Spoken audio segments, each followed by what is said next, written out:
there are situations where size matters. Whoosh, whoosh, whoosh, whoosh. I don't care. I did not like this movie at all. I don't know how Jose puts up with my intensity, but he does. Mr. I Boogie, need to find the pop a pot in my mouth, commercial. Mr. Bucket. Pockets of fun.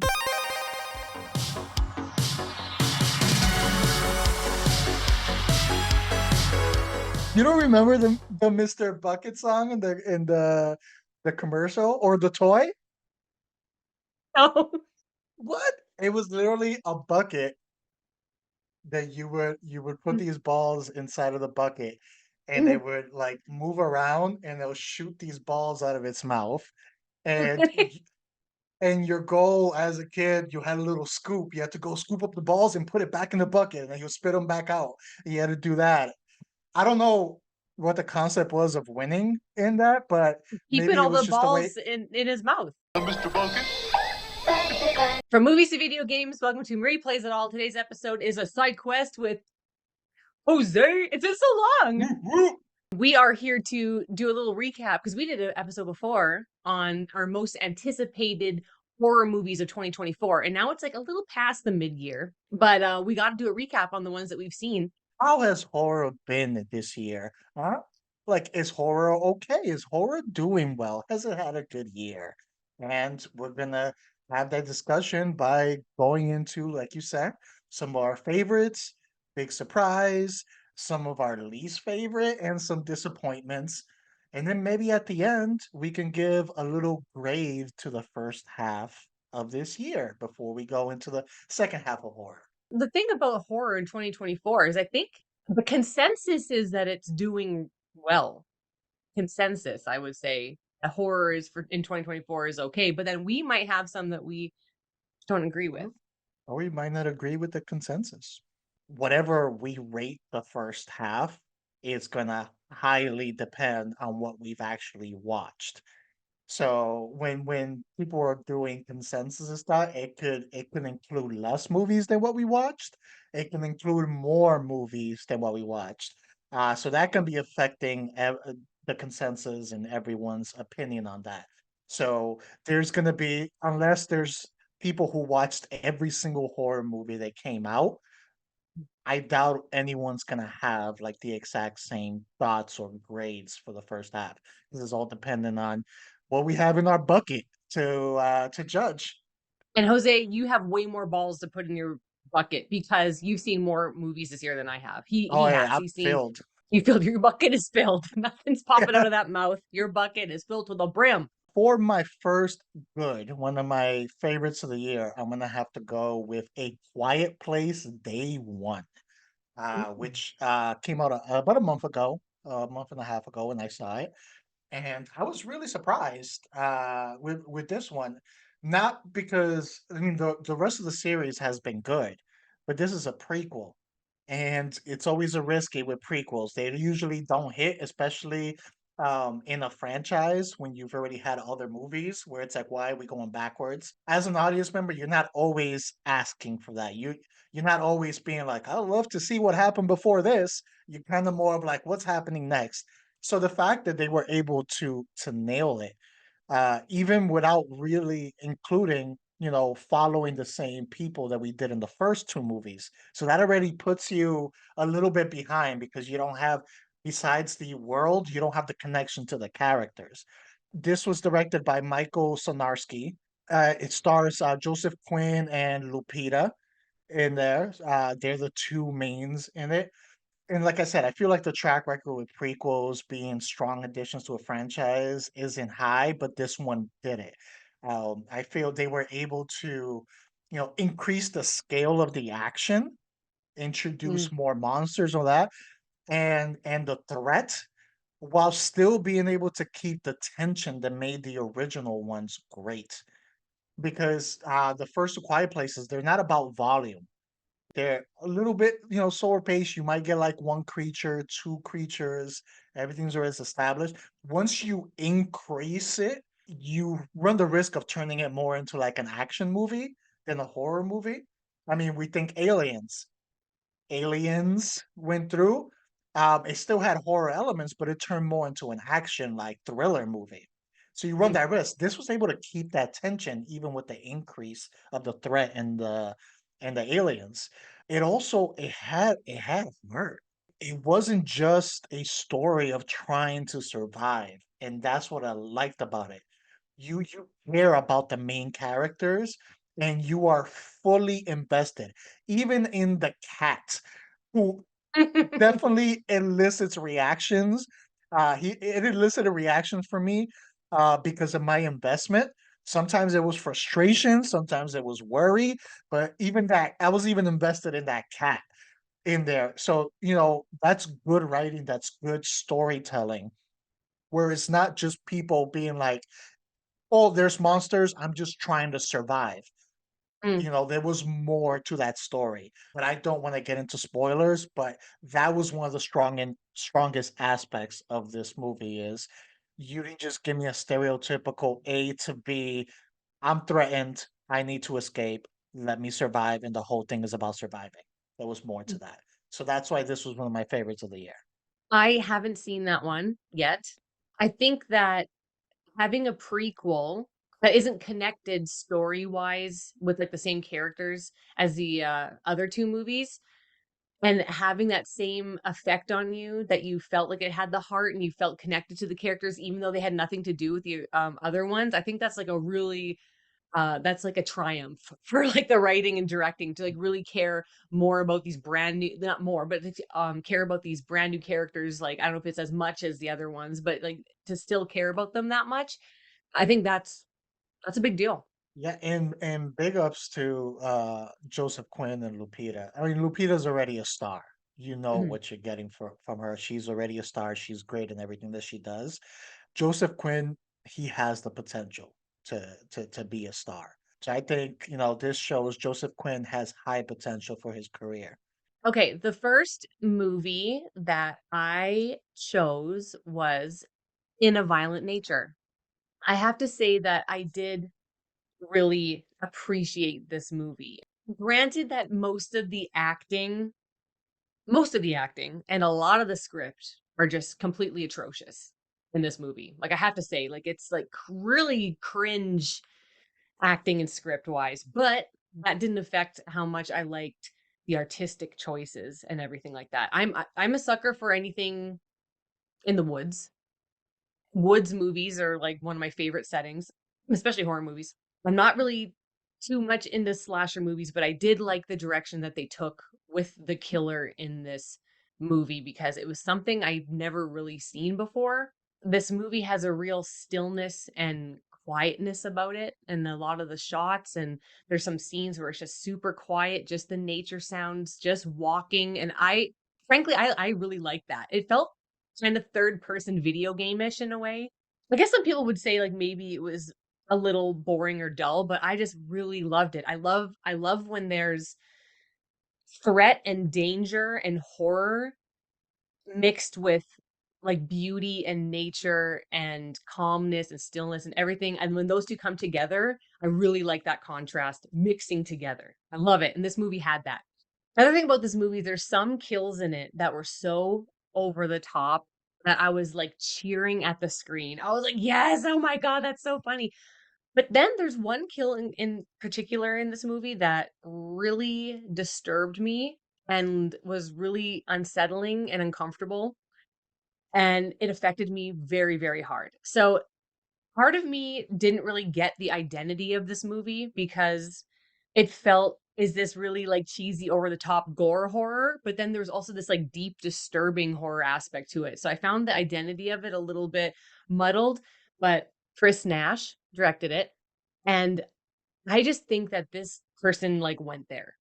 Like they just like went for it. They did whatever they wanted to do. It was kind of like gutsy because it was so different from anything I've seen really in a slasher movie.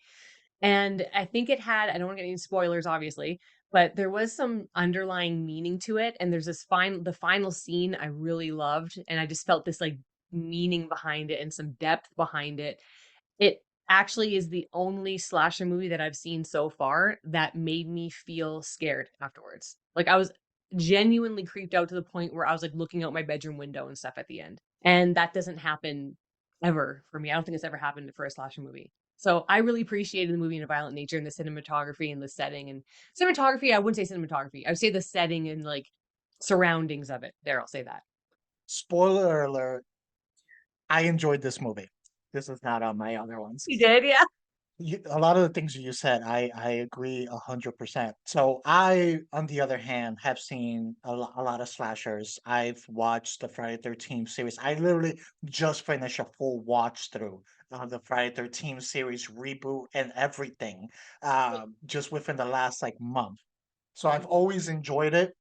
So obviously this is a play off of Jason Voorhees in that world. It's basically supernatural slasher killer. So kind of like the Jason Voorhees we get after like the fourth or fifth movie, might be the fifth movie. I don't remember exactly where he goes from human to like supernatural aspect of it. Mm.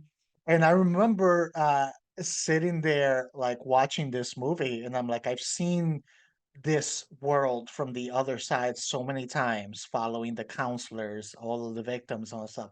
And I'm like, from this perspective, things are just so much more serene. Like, why am I so calm and chill in there? Like, I know he's about to go, terrorize some people right now, but that whole like, whoosh, whoosh, whoosh, whoosh, whoosh, and I'm like, it's kind of relaxing. It's like I'm Nice. on This a is hike. nice. And it almost made me forget that he's probably gonna go like take someone's head off, like at this point in time. Yes. And something about that just felt different. And I think that's what I like about this movie. It gave me a different experience. Like if you critically break down and deep dive into this movie, and there's a lot of things that can be like worked on. It's not the perfect film. But the feeling it gave me, it just felt different. Like I was enjoying something I hadn't enjoyed before. Yes. So certain things didn't affect me that much. I know you mentioned the acting, and it's true, especially from all the victim, the acting is bad, but that didn't bother me because if you watch those other movies, it you're gonna get a lot more bad acting than you're gonna get good acting. So in anything, in paying homage to those movies, it actually was on brand to have like the acting. And then the same thing with the kills, it seems like they gave you a little bit of everything. So you mentioned the cool like deaths, you mentioned the very visceral one, but then like at the start of the movie, one of the early ones you get, you don't even really see it, so Right. it kind of gave you all the different types of deaths that you would get in these movies. When movies are trying to be a little more PG and they don't really show it, when they're a little bolder, and then you have the ones that it was like, oh, we're gonna show you type Mm. aspect. Yeah. So it in its homage to those movies, it seems to hit a lot of the points from those movies. And I really enjoyed that. And that final scene, like you said, like I was literally there, like, on the edge of my seat, like, just, "What's gonna happen? What's gonna happen?" And I was like, "Okay, I am invested in this part." Like, the way that played out, and I'm not gonna spoil what's happening in that part, it was like, literally nothing else existed in that moment. I'm just there watching the screen, like, waiting. And I'm like, Yes. "Okay, you hooked me. You got me. I don't know what's gonna happen, but I'm ready for it." And I think that was a really good touch, and, we need more movies to take these, like, little risks like that, where even if the content itself, like the story itself is very minimal and doesn't offer something new, if you can offer a different feeling and experience, then we can get past a simple story because you're still giving me something different.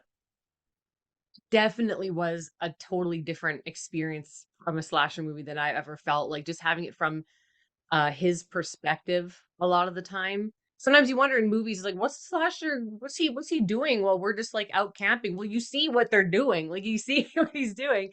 And, that last scene, yeah, I'm the same way you are, where you are so on the edge of your seat waiting, and it's so filled with tension, and that really got me.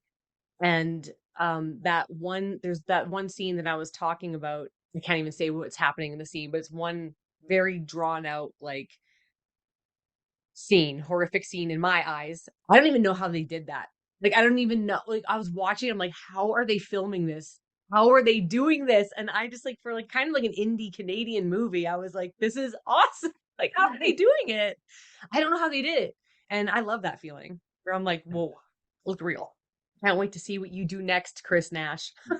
Going into my second one, I'm going actually with like a horror comedy for this one, and I'm gonna go Ooh. with Abigail. And this is it's by Radio Silence. They're the ones who did the last two Screams. They did Ready or Not. Mhm. They do a good job of blending horror and comedy all Okay. around. This stars Melissa Barrera, Catherine Newton, Dan Stevens. Those are some of the most recognizable people in there. You know, it's a good put together cast of people. It also has something Cloud from Euphoria, the one who unfortunately passed away, but he's in it. But yeah, this is another example where it's just a fun movie. Radio Silence, I gotta give them credit. They know how to make fun movies. They did the same thing. I'm a big fan of Ready or Not, and if you're a fan of Ready or Not, I believe you would enjoy this one because it's the same feel, same atmosphere in that. Alicia Ware, who plays the little girl, she does a great job. Like she killed it. She did so good being the not so innocent like killer vampire girl. For those who don't know the concept of this, if you haven't read the description, basically this group kidnapped his daughter of like a mob boss and they're keeping her hostage. And it turns out you might have kidnapped the wrong person because she's a vampire. That's the general Yeah. concept of this one. Mhm. So now they're there with a vampire. But the way she like turned on the switch to go from like, I'm just a little girl, don't hurt me, to let me play with my food was great. And the little girl just she acted her ass off in this, and you know is a highlight of the movie. True to Radio Silence's projects, you know they mix horror pretty well with the comedy without going too far. Sometimes you get Okay. horror comedies and they go way too far in the comedy, and it just becomes too silly that you don't take it serious. Here, there's parts where you're laughing and things like that, but then by the time it gets to like the third act, you're still invested in the conflict and you still care about the character and doing all that. So if you don't have balance, that doesn't occur. By the end, you don't really care where the story's going. You're more worried about the laughs. So they did a good job with that. Okay. It's definitely a sit back and just enjoy the ride type movie. Don't take it too serious because it's literally about a kidnapped girl who's a vampire and they're trapped in the building. So, like, come on. But it's good. I haven't seen that one either. The cast is crazy in that movie. When I watched the trailer, I'm like, I didn't know they were in. I don't know if they were in it. So yeah, I'll have to watch that one when I'm in the mood for like a really good fun movie. My next one that I really liked, and I was gonna say for my surprising one, but then I have a different one for my surprising one. But is the movie Stop Motion. I know Jose's seen this because we discussed this movie already a few days ago, and what I told Jose was like kind of spoilers. So I don't want to say why big part of the reason that I love it is like I think I loved it because I talked about it for days afterwards was because of this underlying message that it had that I have never seen portrayed in this type of way before. And I talked to Jose about what I thought the underlying message was. And that's part of the reason why I love it so much, Jose, but I can't really say it on here because it's kind of a spoiler. I was intrigued by this movie for a long time. I don't know. I don't think I mentioned it in my anticipated horror movies, but I knew it was out there and I've wanted to watch it for a while, but I read critic scores and audience scores and reviews. And seriously, guys, just never listen. Just never listen to them ever because the audience score and reviews for this movie is like 48%.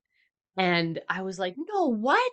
And then after reading them, though, the majority of them were, it's so boring, it's so dull. And right away, I'm like, I'll probably like it because I just love slow burns and I love quiet, like still like disturbing movies. It doesn't have to be action packed and like jump scares. Like I don't need that. So I was like, I'm gonna give it my own opinion. And right from the opening scene, opening credit, not credits, but the opening scene, I was like, I love it already. I love the cinematography already. I love the color palette already. I loved the lighting already. All that was so good throughout the film. The sound design in this movie is weird. It is very overpowering, but I think it's deliberate and serves a purpose. If you're into like I hate the sound of like really heavy breathing. And then my husband hates the sound of like chewing. And there's a lot of loud like breathing and chewing and stuff in this movie, but we didn't care because we were like, And oh, this is like a lot of squishy sounds. yeah, like a lot of sound. And but we didn't care because it really made you feel uncomfortable. And I think that's what the purpose was, and probably other purposes as well. The parts of the movie with the stop motion filming and characters in it was so well done, and it was really creepy. I should say what it's about so people know. It stars, I don't know how to pronounce her name, Aisling Francoisi, and she's a stop motion animator who becomes increasingly obsessed with the film she's working on. That's all you need to know, even though I think it's about a lot more than that.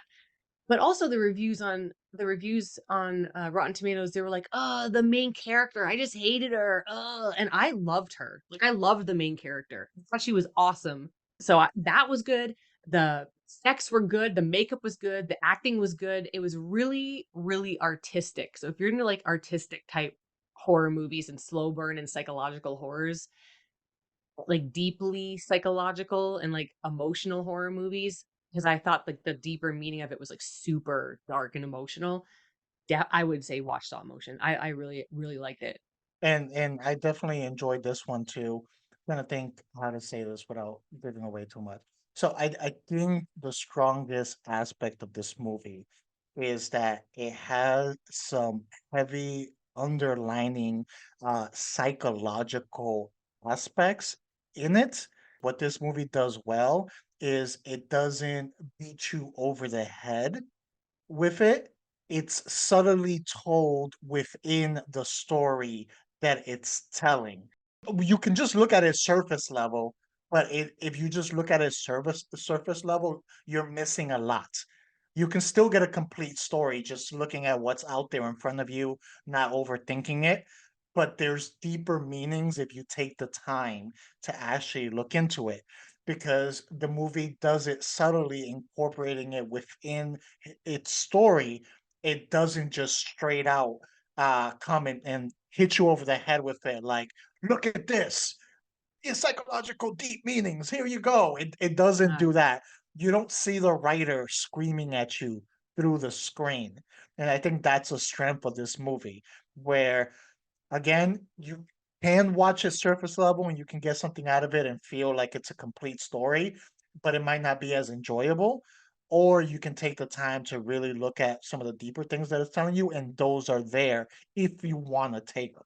So a lot of times with these movies, either it goes so hard, and I don't know if it's like they're like, "Oh, I don't know if people are gonna get it. We need to really put it out there more," and then it becomes too obvious, or their surface level story isn't strong enough that it can't keep an audience interested unless they're looking at the deeper ones.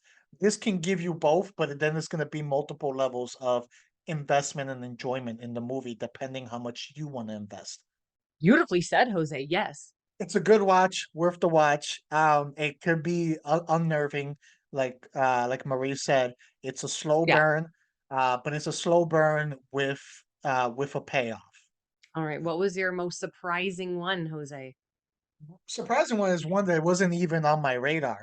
I ended Hmm. up finding this accidentally when I was trying to watch another movie that had a similar concept. And this is actually, yeah, there's been a few movies this year that were very similar in concept to each other. And Hmm. they all came out very close to each other. And then this one, I was confused a little and I picked the wrong movie. So it's a French horror film, and it is called Infested. It's directed by Sebastian Vanacek. It stars Theo Christine and Sophia Lesafre. That Lesafre is probably pronounced completely different. but that's what it reads to me, so I apologize for the butchering. So the movie that originally I was looking for is was a movie called Sting. That's And what I thought. Sting, yeah, was about a spider. It was about a like an alien spider that just starts growing and eating people and all that stuff. So Okay. originally I was looking for that and I thought it was this one. They came out like a month apart from each other. So maybe because I watched Sting before this one and that was bad, but like I really ended up enjoying this one. It was like a mix of Wreck and arachnophobia. So you've got the spiders all around infesting the place, but then it all takes place in an apartment complex. So you get the claustrophobia that you get with Wreck being Ooh. inside of those things. You're not outside running the streets or anything. You're all within a building, but then you have this infestation. So like it gave me that feeling. I was like, all right, if arachnophobia and wreck like got together, this is like the atmosphere and like the concept that you would get from it. Okay. Um what especially in the second half, it just did such a good job of just building tension. And I actually cared about these characters. Like when I watched Sting, I didn't care about anyone. I was like, take them Mm-mm. all, Spider. Take them all. But in this one, like I actually cared about all of them, and actually kind of cared for the spider a little bit. Like, and if you watch, you kind of decide, but like I can sort of empathize with the creature in there as I was watching this. So it was a weird feeling where I'm like, okay, I kind of want everyone to survive, including like the creature. I don't know. Have you seen Arachnophobia? When I was like a kid, so I barely remember Yeah, too much. that or any other movies that you have creatures. You always have those scenes where it's a tight space and it's the people Mm. and the creatures, and then there's that tension where it was like, they need to get through certain places, but there's danger there, and there's that little thing like, oh, is everyone gonna make it? Are they gonna make it through here? You get a lot of scenes like that in Okay. there, and I think that's what helped me enjoy it. That I was invested in that tension that they were creating. So overall, is it's entertaining, funny enough, and I think this is a reason why you should probably watch it, Marie. When you have a chance, is Sebastian Banachek, the director of this, he's actually been tasked to helm one of the Evil Dead spin-offs that's coming out. So Mm. I think it'll be good to you watch, being an Evil Dead fan, to kind of see his style, before we get into the spin-off to see like, hey, this guy's gonna be doing an Evil Dead. Like, how do you feel about his style? So just a little tidbit there. Well, you piqued my interest, Jose. I'm putting that one on my list. I've seen that one, I think, just like to watch. I don't know if it's to rent or whatever. And I kind of just was like, spiders. Like I wasn't really like into it, but then you just pretty much sold me on it. What's your biggest surprise? My biggest surprise was the first Omen. And I am not an Omen franchise person, like, at all. I don't really care for the first one. I think there's another one after that. I think there's like a remake. Like, I'm not There's into the quite a Omen. few. There's a lot, right? I don't really dig them. So I was going into this thinking I'm probably not gonna like it, but but I felt like I needed to give it a chance. Also, I watched the trailer, the first trailer when it came out, and I really didn't like what the trailer showed me. I'm like, "Oh, this is gonna be just another one of these generic, like, whatever, kind of feels like a Blumhouse type movie." Like, I didn't really wanna watch it, but I watched it, and I was actually shocked at how much I liked it. I really loved the imagery, and I really love the cinematography, of course. I'm really about that. If I can feel, like, a vibe in it, and there's, like, artistic choices and, like, also the color palette, it makes me like a movie even more. And this had checked all those boxes for me. The score was really good. The directing in certain shots were great. I know there's a scene in near the beginning where it's felt so 70s, 80s type filming. And I was like, oh, it kind of felt like or OG Omen vibes, even though I don't really care about that movie that much, but it just felt like it was in the same realm. And the performance by Nell Tiger Free, she's the main character. She's in the movie. She was great the whole time. I was totally convinced by her character. I just thought she was perfect at it. And there was just like really good artistic choices that I appreciated. They showed things that they should have shown, and they didn't show things, and I'm glad they didn't show them. That's all I'm gonna say. There's certain things that they could have shown, and I think would have killed it, but they chose not to show certain things. I thought that was perfect. There's one scene in this movie where I was like, "Are they actually doing this? Are they showing this right now? Are they doing this?" And it was practical effects, and it was so awesomely horrifying, where it's probably one of the best horror scenes I've seen in years. One of the best. I just thought it was like they freaking pushed the envelope with that scene. They showed that. I would recommend the movie just for that scene. I mean, maybe some people would be like, "This is so gross," but some people would be like, "This is so gross." That's what I was. So creepy scenes, good effects, all that. The ending I didn't really care for, but I think that was kind of like a studio led decision because I don't want to say. But anyway, I just think the ending was kind of but I understand why they did it. So yeah, First Omen shocked me. I loved it. I remember, like you, I saw the trailer and I'm like, this doesn't look like it's offering anything different at New. all. Yeah, No. nothing different at all. And then I had seen Immaculate with Sydney Sweeney. So then you were like, you should watch the First Omen. So I'm like, let me finally give it a try. I almost did a couple of times, and as I'm watching it, it was like almost running parallel in concept to Immaculate, and it was like they were taking the same road in Mhm. there, and then at one point, it's like then they kinda extended. I know you probably haven't seen the Fast and the Furious, I think it was, like, 7. This is where Paul Walker had passed away, and at the end, they included the scene of them driving together, and then he exits out, which he was kinda exiting Earth in that, like, scene, in there. It was kinda like that. They were these 2 movies were going, like, parallel, and then they split, and I think Yeah. when they split, is where it ended up putting the First Omen above Immaculate when it comes to quality. Not the Immaculate surprised me too. It was better than I thought it was gonna be, but I put First Omen above it. And the thing with this is like when this movie decides to get down and like get into it, it gets down and get into it, and it just does not slow down after that. It's like just kind of going along, going along, going along, and it's like, you know what? We're hitting that red button. We're going 0 to 60 in 2 seconds, and it's like speed, keep your foot on the pedal. And it kind of just for the rest of the movie does that. And I think that's what this movie did very well. And if I didn't have Infested, this was gonna be my other one for biggest surprise of the half. Okay. I like it. I like that. So let's get into like the real downers. Okay. All right. So for my first one, I have a movie called Parrot. I don't Tarot. know. Tarot. Tarot. I don't know why I watched this. I regret watching this, and I should not have done it. But hey, it gives me content for this episode. So this is directed by Spencer Cohen and Anna Albert. It stars Harriet Slater, Adrian Bradley, and Jacob Batalon or Batalon.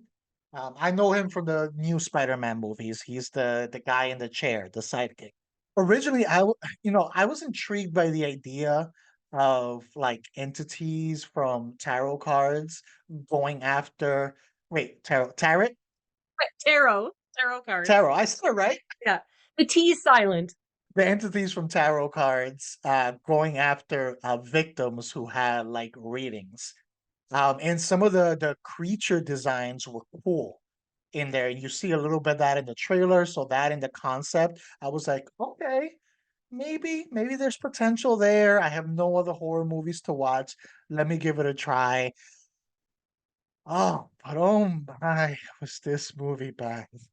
These characters in this movie were so dumb, even by horror movie standards, where you're already expecting horror movie characters to be lower on the IQ scale, which makes them perfect victims. They brought it to a whole other level. the level of IQ that these characters had in their decision making. They almost begged to be taken out with their actions in there. Ah, there was no tension, there was no atmosphere. I didn't care about any of the characters throughout the movie. I didn't care about the characters. I didn't care about the big bad in it. None of that. And while some of the creature designs look cool, that was it. That's where it stopped. You know, their actions, the killings, none of that stuff was entertaining. To top it off, after putting you through this slog of a movie, the resolution didn't even hit at the end. So you couldn't even like give a good like conclusion to it that was satisfying. And then by the end of it, the only thing I could say was surprise, surprise, Blue House. Uh, Ah, yeah. Well, there you go. That was your first tell. That was your first. Gosh. yeah. Unless you wanna torture yourself, I would not recommend watching tarot. I will not watch Tarot. It will be forever known as Tarot to me. Okay, so my first one I'm gonna say is a movie called Arcadian. That is directed by Benjamin Brewer, and it's starring Nick Cage, which I mean, I wanted to see. I love Nick Cage. I'm like, this is gonna be great. Nick Cage, Jaden Martell, and Maxwell Jenkins. Is Jaden Martell the one from It? Yeah, he's the one from the It remakes. But anyway, okay, this is synopsis. In the near future, on a decimated Earth, Paul and his twin sons face terror at night when ferocious creatures awaken. When Paul is nearly killed, the boys come up with a plan for survival using everything their father taught them to keep alive. Okay, so I was like, cool, post-apocalyptic type, post-pandemic, whatever type world. Nick Cage. I really liked the isolation aspect of it. I'm like, cool, let's do it. So I actually wrote a little review about this movie on my Instagram page, one of my Instagram pages, and I'm just gonna read the review because it's the only way I'm gonna get it like articulately out what I want to say.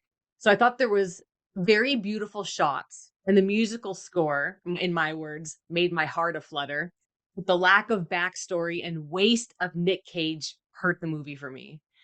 There wasn't enough backstory. There wasn't enough story or explanation at all to anything. Like, you don't know why the world's ending. And like, granted, you don't need to know, but because the creatures in this movie were so complex and bizarre and like creepy at times, I will admit. It's just like you gotta say what these things are. Like you gotta say if they are aliens, are they demons? Like I want to know where these things came from because they are weird, so weird. And Nick Cage to me, I think they used him as kind of like a selling point for the movie because he felt kind of wasted. Did they So I restrain felt the cage? they restrained. I like a restrained Cage, but there just wasn't enough Cage. I wanted more of him. I wanted They more. needed to unlock the cage. Right. And there's also another reason why I think it was just a waste of him, but spoiler, so I can't say. But I felt that a tighter, more intimate story that focused more on the main family, which could have created further emotional depth, would possibly have helped this movie, especially with the lack of explanation as to what those monsters were and what was actually happening and why and for what purpose. Because you don't know anything. Like you don't know what's happening, why it's happening. If it's like post-apocalyptic kind of almost claustrophobic in a way where you can't go out at night and you gotta stay close to your home. I want to keep it like that. I personally love that more like intimate story, but they branched out too far, I think, and it kind of lost me. So Arcadian didn't do it for me. I gave it 5 out of 10 because it was just. But I loved the score and I love the cinematography and the shots and everything like that were good. But that's it. That's one I had in the queue for a while, and I was always tempted, but I always like I don't know. Something always told me like find something else. So, never actually watched it. For my second one, I have a movie called Night Swim. This was right at the beginning of the year. This is directed by Bryce McGuire. It stars Wyatt Russell, who I really like, and Carrie Condon. So this was originally a short done by Bryce McGuire, I believe. in there, and the short was very popular, and then they made it into the feature film.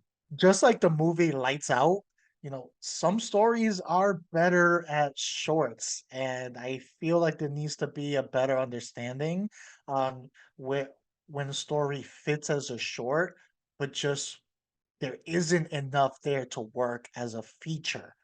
Yes. And this is another example of that. You know, there are situations where size matters. And when it comes to some of these shorts, sometimes it's better to be shorter. Yes, It absolutely. is, And Lights Out was a perfect example. yeah, because a lot of times that tension, that atmosphere, and that intrigue that you create in just a few minutes can completely go away and fade once you expand that world beyond that. Because, Mhm. now in the short form, it's all about the scare, the fear, the atmosphere. Once you start extending it, now you need a solid base. You need a solid story. You need character development. You need to throw in like, some good dialogue, good story. Now you have a lot more pillars that you need to build out. You can't just rely on that concept of the fear. It needs to be a piece that is attached to everything else. You don't need all that in the short form, so you have more leeway. A concept alone can get you very far. This is Mhm. an example is once you expand beyond that concept, things kind of fall apart. So the cast does well in this. And there are some cool moments in the pool, but the movie just falls apart outside of the pool. And the further away outside of the pool you bring the story, the more it falls apart and the less interesting that it is. So Mm. by 2/3 into the movie, going into like the third act, you feel like it's a short that was overextended. That's why, like, this one, I really didn't like. They should have never touched it. No bueno. So, if it's good short, doesn't mean it's gonna be good long. Who produced it? Surprise, surprise, Broomhouse. How did I know?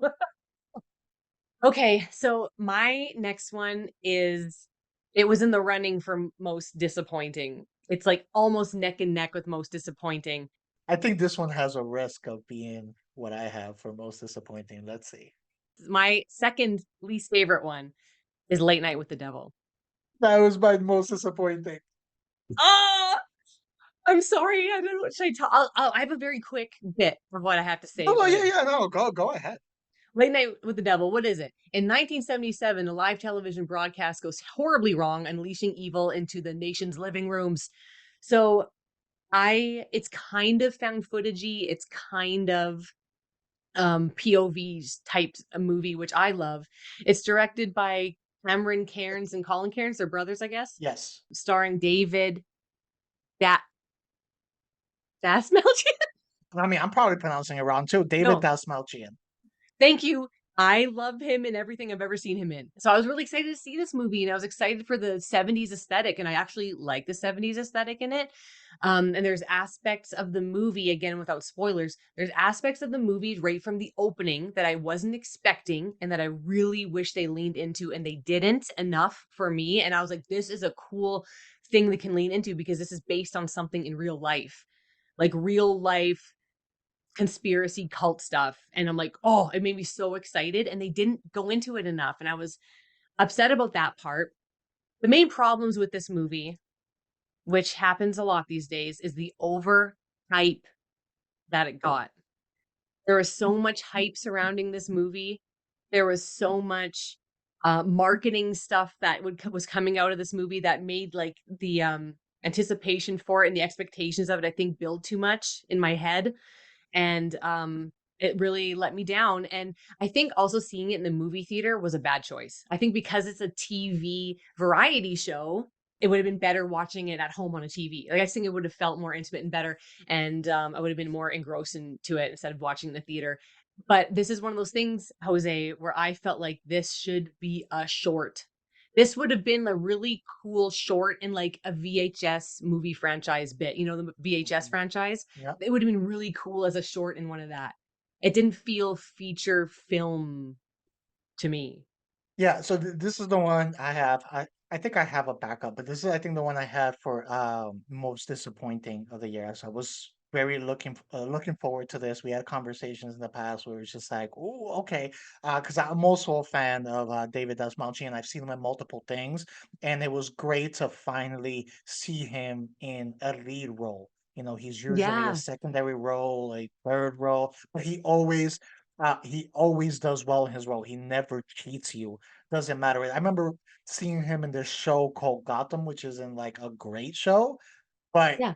even in that role, as this thing, even that, he was giving 110% the entire time. So I was like, yes, all right, he's got the lead. He earned this. Let's do it. Hmm. And this one started off so well, in my opinion. Like it felt unique, during the beginning part of it. But as it went on, it started to fade. It's like it started to fatigue. By the end, it was becoming more generic. While it felt unique Yeah. at the beginning, it started becoming more generic. Then the final act just felt very, very cheesy. And by that point, I was no longer as invested as I was at the beginning. There were certain story elements that were introduced early on. They didn't feel explored well enough. Where it was like, okay, we need more of this, and it just kind of hit Yes. the back burner. And I think that hurt my investment in the movie.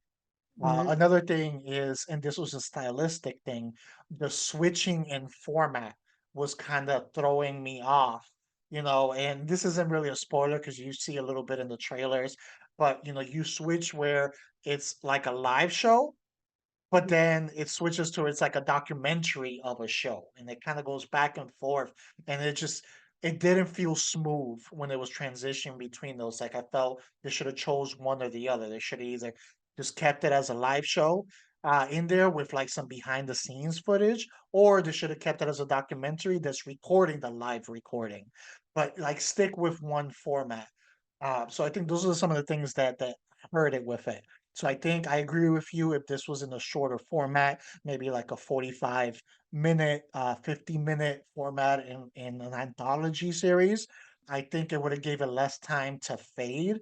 It could have been a more cohesive aspect of it, and I think it would have been a lot stronger. And I think that's what disappointed the most. There was good elements there, and it started off strong. It's just that second half, mostly third act, that like really lets you down. And it left me feeling disappointed in it because I was like, oh, I was enjoying this so much. Like, why couldn't you get past the finish line? You Yeah. get someone give them more water. They passed out too early. It's just such an interesting premise too, and I really just loved the whole idea behind it. I really, really did, and I really wanted to love it. That was one of my most anticipated movies of the year, and I was just like, "Oh, no." But lots of people love it, so I don't know. Maybe it's just us. I would say this isn't a horrible movie.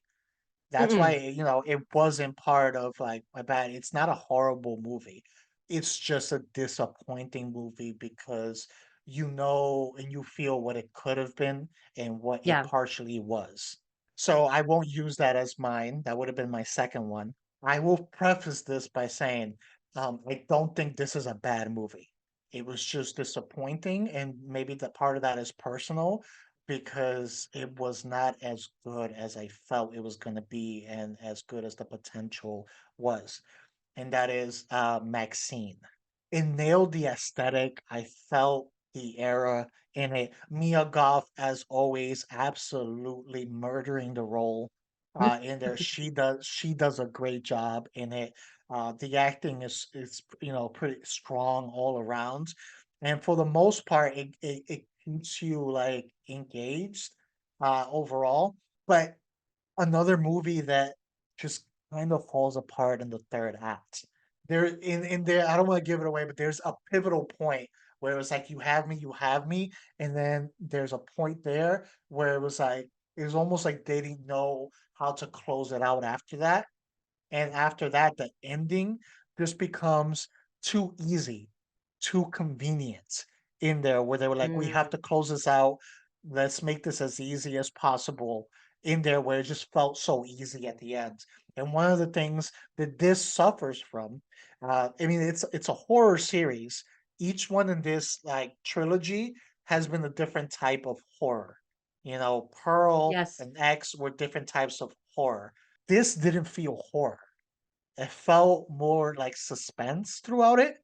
I Okay. never felt the tension of horror because honestly, I never felt a threat to the character at all as I'm Mm, watching that.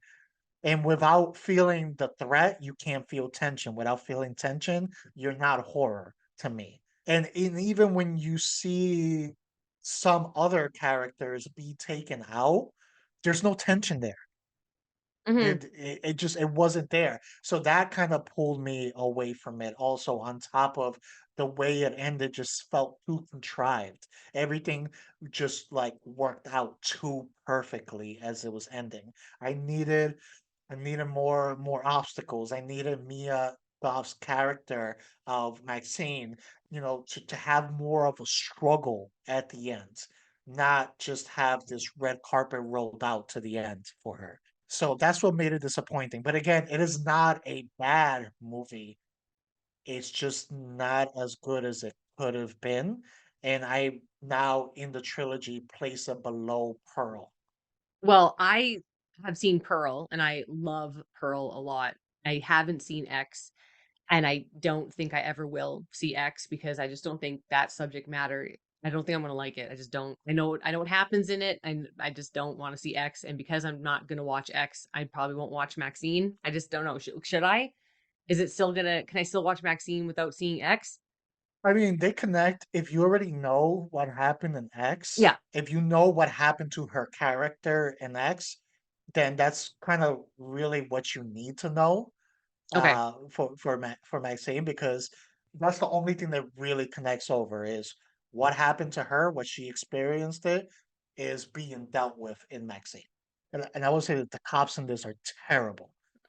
That was another thing. That was another thing. All right, sorry. My most anticipated horror movie of 2024 was my most disappointing horror movie. I'm not part of the consensus in this, and it was Longlegs. So I sent Jose this morning an onslaught of voice messages, very passionate, intense voice messages of why I didn't like Longlegs, to which he responded to every single one in an extremely calm, well, I think what they were going for was this, and I think it was this. And I'm like, I don't care. I did not like this movie at all. And I don't know how Jose puts up with my intensity, but he does. And I appreciate you. But this movie, I think, suffered the most because, in my mind, and I think just, I just didn't appreciate this part because of the marketing. The marketing was so overkill. The hype was so overkill. The fact that people were calling it the scariest movie since blah, blah, blah. And I was like ready to be freaking scared. I was actually kind of really anxious and nervous. I'm like, am I gonna have to leave the theater if I go see this movie? Because it's gonna be so scary and so disturbing. But I kind of wanted something extremely disturbing and like graphic and just, I wanted to feel something. And this movie, I felt absolutely nothing except for a little bit of annoyance and slightly a bit of rage. I have to say, at the opening credits, I was like, "Oh hell yeah!" I wasn't expecting this. Like, I wasn't expecting this awesome rock and roll. Like, oh, I'm like, we are in for it. The first opening scene, I was like, "Here we go. This is gonna be freaking amazing." And then after that opening scene, it just went downhill completely, completely for me. Micah Monroe, she did fine, but to me, she wasn't believable. It wasn't believable as an FBI agent. And then Jose and I got into this morning, but I was just like, I don't see her being. Anyway, I just think there was bad choices. It wasn't explained enough. And like some movies like Stopmotion, where it's like they didn't need to explain anything. Like you caught on, you felt what it's probably about. They didn't need to like exposition dump everything. They didn't need to do any of that. But Longlegs, I'm like, I needed more. I needed more explanation as to why Nick Cage was like this. I needed to know how this was happening, why these things were like this. It just wasn't at all what I thought it was going to be. It was something completely, this grandiose theme and like factors in it that were like, what? It's not what I was expecting. And I was very disappointed. I don't even know how to say it without spoiling anything. Nick Cage was creepy at parts, but then he was full caged sometimes, and I thought it was at moments that could have been utilized better. There's a couple good scenes in it, but other than that, I'm like, everyone's making stupid decisions, and I don't understand what. I did not. 3 out of 10. Longlegs. Yeah. So Longlegs was probably my second most disappointing movie for the year. So the good is there was some good shots. There was some good visuals Yes, within the scene. Unlike Brie, I actually did not mind Moika. Moika's her name? Micah. I Micah? think it's Maika. Micah Yeah, Monroe. I actually didn't mind her. I thought she did a good job. Where this movie suffers is in its storytelling. It Yeah. seems like it invested so much on atmosphere and visuals that storytelling took a back seat. There was so many things that could have been improved with just a little more context. You know, a few lines here, a few lines there. Not saying you got to exposition dump and give whole monologues and things like that, but a few lines here and a few lines there to reinforce what it looked like you were trying to say could have made those things stand on stronger legs. Yes. There was Long certain legs. things, yeah, there was certain things where it was like, if I can see that they're going for this, but there wasn't enough reinforcement of that. So it was Hmm. like very fragile standing, which you could have easily fixed with a little context in the writing. So I feel it's like one of those movies where they heavily sacrificed one aspect, well, very important aspect. And that's the thing. You can have movies where you put full focus on the visuals and it Yes. can still be good and fit. I don't feel this is the type of story you can do that. Now, when you have a story and going, off the trailer without spoiling anything, you just go off the trailer where you have a serial killer, you have an investigation happening, especially with an investigation happening. When you have an investigation happening in the movie, just like the agents or the officers are getting clues, getting information to piece together the bigger picture, you need to provide the audience the chance to also get the clues, piece together a better picture. If you don't provide that extra context in this type of movie, it makes, again, the story just feel flimsy Yeah. and the visuals alone are not gonna hold it off. So that was my biggest problem with it, is by the end of it, the story itself it felt empty. It felt like a skeleton of a story, very bare bones. There wasn't much meat on it. Mm. And then on top of that, I feel Nick Cage. I'm a fan of the Cage. We have a whole episode called "The Year of the Cage," but I feel he might have been miscast for Mhm. this role in this movie because when he becomes Cage and when he goes full Cage, all I was seeing was Nicolas Cage in this role, and that eliminated the creepiness of what the character was supposed to be in there. Mhm. And once you eliminate that creepiness of that character, you're putting your story at a disadvantage because this is supposed to be the big bad. So that was some of my problems with Long Legs. I think I was at like a 4 out of 10, 3.5 to 4 out of 10. So Mhm. huge disappointed, not a fan.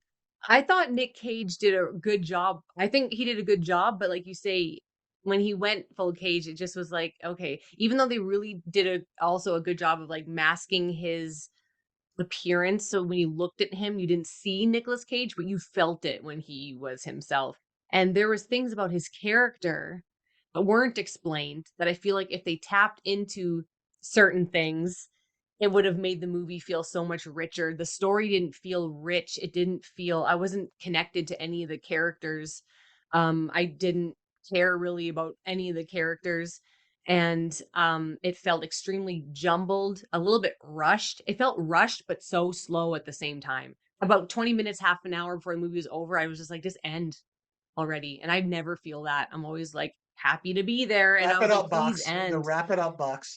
Yes, I'm like, oh God, this isn't. just the flow was off, the feel. I just don't. And also, it wasn't scary, Jose.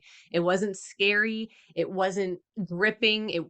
There's some tension sometimes, but it wasn't disturbing. I didn't find it disturbing. I was just like, oh, I didn't feel it.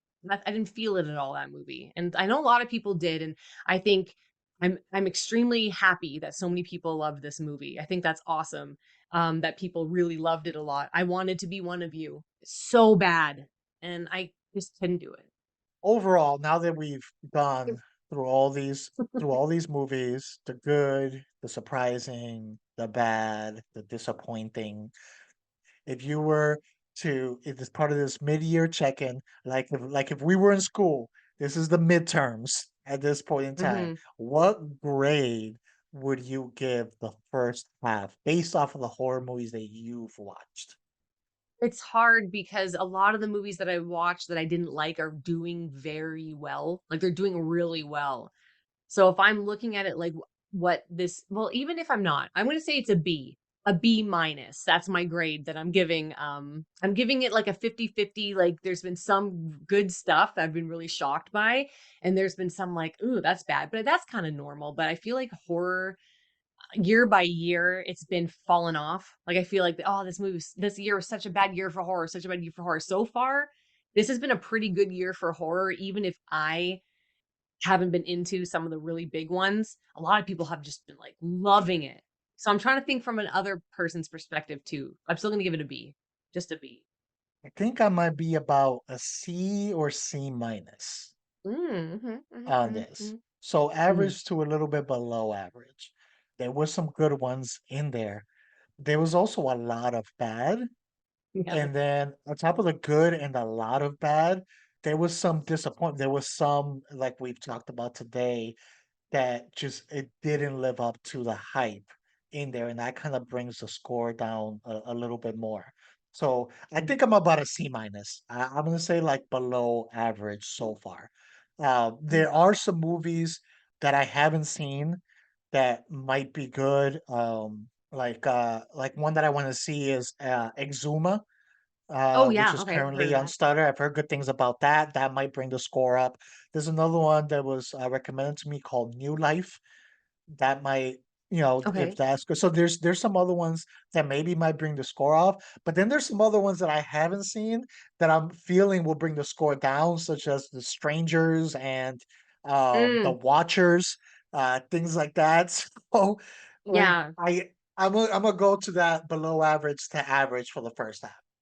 But I think Trap is gonna up your grade because Josh Hartnett, I mean, starring role, Josh Hartnett and Trap, like you're gonna be like all for that one. It's gonna up your grade to an A plus, right, Jose? Are we grading on the curve?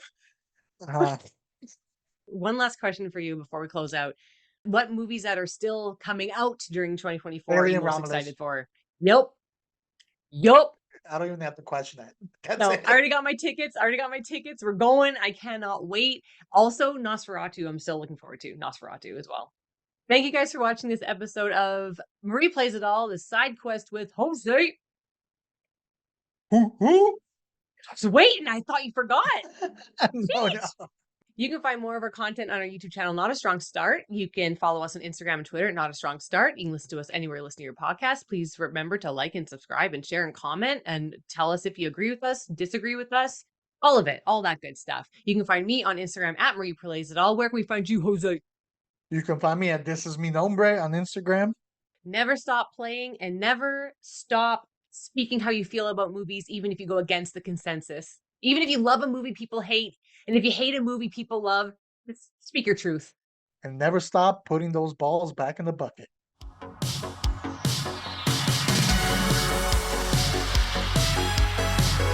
Go play with Mr. Bucket and stop questioning me.